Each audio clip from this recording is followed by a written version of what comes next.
నమస్తే today TV news కి స్వాగతం.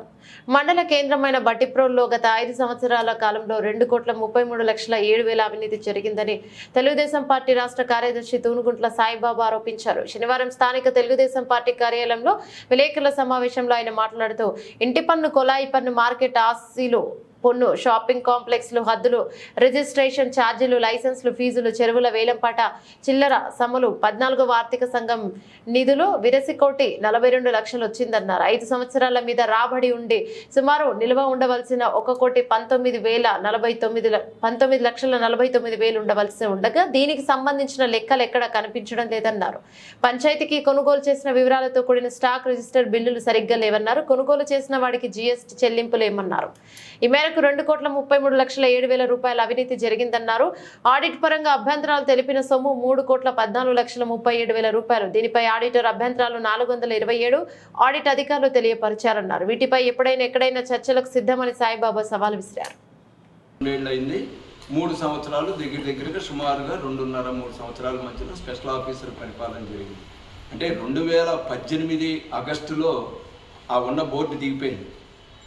2018 నుంచి 2021 వరకు 21 ఫిబ్రవరిలో ఎన్నికలు జరిగినాయి పంచాయతీలకి. ఆ మధ్య గ్యాప్ అంతా కూడా స్పెషల్ ఆఫీసర్ పరిపాలనలో సాగింది. 2021 ఫిబ్రవరి నుంచి పంచాయతీకి పాలకవర్గాలు వచ్చినాయి, ఎన్నికలు జరిగి. దీన్ని 2 పార్టులుగా విడదీసి చూసినట్లయితే ఈ 5 సంవత్సరాల్లో ఈ వైసీపీ ప్రభుత్వం అధికారంలోకి వచ్చిన తర్వాత ఈ బట్టిప్రోలు గ్రామ పంచాయతీలో జరిగినటువంటి అవినీతి భాగోతం సుమారుగా 2,33,07,000 రూపాయలు దగ్గరగా ఈ 5 సంవత్సరాల్లో పంచాయతీలో ఉన్నటువంటి డబ్బులు అయిపోయింది. ఇది ఏం జరిగింది అని అంటే కొంత డబ్బుకి అసలు అజాపజా లేదు, ఓచర్లు లేవు, దేనికి ఇచ్చారో తెలియదు, ఏమైందో తెలియదు. కొంత డబ్బుకి ఫేక్ బిల్స్ పెట్టి రికార్డులు లేకుండా బిల్లులు పెట్టేసి డబ్బులు డ్రా చేశారు. దీంట్లో మంత్రి మేరుగు నాగార్జునకి సంబంధించినటువంటి ఒక బినామీ కంపెనీ ప్రముఖమైన పాత్ర పోషించింది దీంట్లో. ఆ సంస్థ పేరు, ఆ సంస్థలో ఉన్నటువంటి వ్యక్తులు, అతనికి సంబంధించినటువంటి మనుషులు. వాళ్ళ ద్వారా ఒక బట్టిప్రోలు పంచాయతీనే కాదు, ఈ వేమూరు నియోజకవర్గంలో ఉన్నటువంటి 5 మండలాల్లో కూడా ఇదే రకమైనటువంటి దందా జరిగింది దాదాపు. అయితే కొన్ని పంచాయతీలు విభేదించినాయి. స్పెషల్ ఆఫీసర్స్ టైంలో ఉన్న అక్కడ స్థానిక నాయకత్వాన్ని బట్టి వీళ్ళు ఎలా పడితే అలా చెబితే విని డబ్బులు డ్రా చేయకుండా ఉన్న పరిస్థితులు కొన్ని పంచాయతీల్లో ఉంది ఈ నియోజకవర్గంలో. కానీ బట్టిప్రోలులో జరిగినటువంటిది ఏంటయ్యా అంటే అక్కడి నుంచి ఫోన్ రావడం, ఇక్కడ వీళ్ళు చెక్కులు రాసేసి డబ్బులు ఇచ్చేది.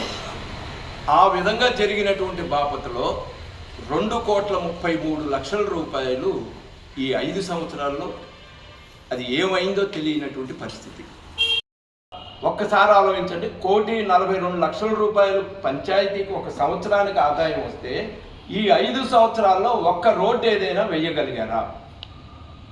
1,42,00,000 రూపాయల ఆదాయంలో 5 సంవత్సరాల మీద మనం బేరీ చేసుకుంటే 5 × 1 40 సుమారు 7 కోట్ల రూపాయలు పంచాయతీకి ఆదాయం వస్తే దీంట్లో ఖర్చు పెట్టేవి ఉంటాయి. అన్ని ఆదాయం అంటే మొత్తం సంస్థకు ఉండేదే కాదు, మనం చేయాల్సిన ఖర్చులు కూడా కొన్ని ఉంటాయి. ఆ ఖర్చులు ఏంటంటే జీతాల కింద 37,82,000 రూపాయలు ఒక సంవత్సరానికి ఖర్చు పెడతారు. 37,82,000 రూపాయలు స్వీపర్స్ కానీ పార్ట్ టైం మీద, టెండర్ టైం మీద, పోస్టుల మీద పనిచేసేటటువంటి వీళ్ళకి ఒక సంవత్సరానికి 37,82,000 రూపాయలు జీతాల కింద చెల్లిస్తారు. అలాగే కరెంటు బిల్లులు, మన స్ట్రీట్ లైట్స్ కానీ మోటార్ పంప్ సెట్లకు సంబంధించి కానీ సుమారు 9,24,000 రూపాయలు ఒక్కొక్క సంవత్సరానికి కడుతూ ఉంటారు.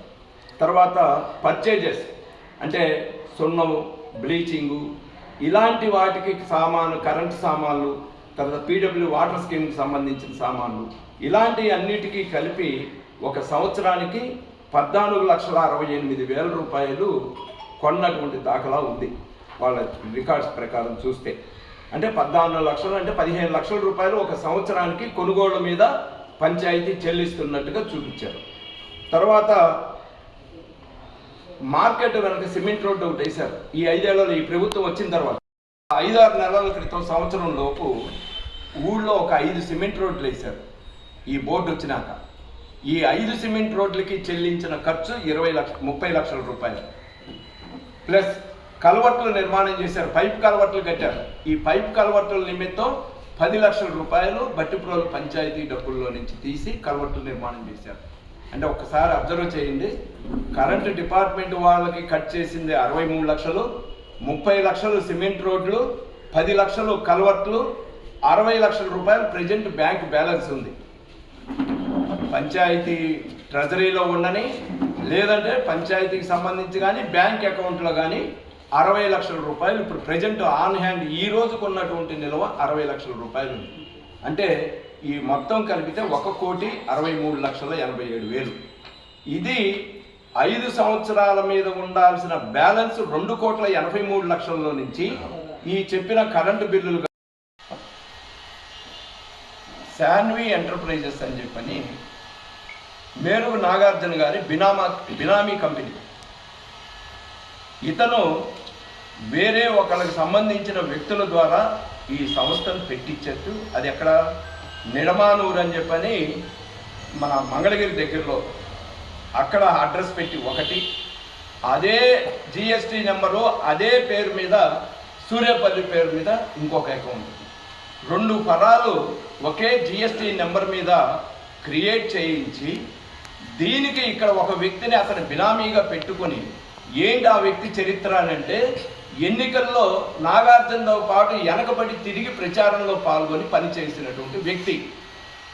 అతనికి చూపించినటువంటి చదువుకుని ఉద్యోగం చేయకుండా వీళ్ళెమ్మటే తిరిగిన దానికి ఆయనకి ఇచ్చిన నజరానా ఏంటంటే, ఒక కంపెనీ ఇచ్చి ఒక మండలాలు అప్పచెప్పేశాడు, ఈ మండలాలను నువ్వు దున్నేసుకోవాలి.